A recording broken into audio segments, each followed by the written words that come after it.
आपल्या राज्याचे उपमुख्यमंत्री तथा राष्ट्रवादी काँग्रेस पक्षाचे राष्ट्रीय अध्यक्ष स्वर्गीय अजितदादा पवारसाहेब यांचं आज सकाळी विमान अपघातामध्ये दुःखद निधन झालं। खरं तर ही घटना म्हणजे सर्वांचं, राज्यातील सर्व नागरिकांचं मन हेलावून टाकणारी आहे। पहिल्यांदा तर ही घटना घडल्याचं कोणाच्याही मनाला पटलं नाही।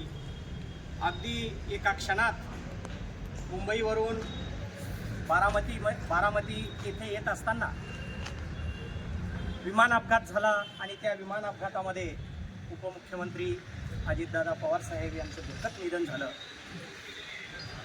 त्यांच्या निधनानं संपूर्ण राज्यभर एक मोठी पोकळी निर्माण झालेली आहे।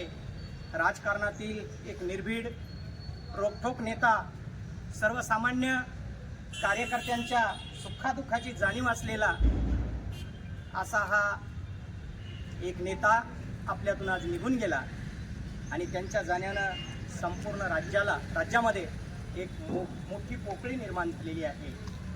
मी या ठिकाणी सर्व अर्धापूरकर नागरिकांच्या वतीनं त्यांना भावपूर्ण श्रद्धांजली अर्पण करून याच ठिकाणी थांबतो। ओम शांती शांती शांती। आणि सर्वांना विनंती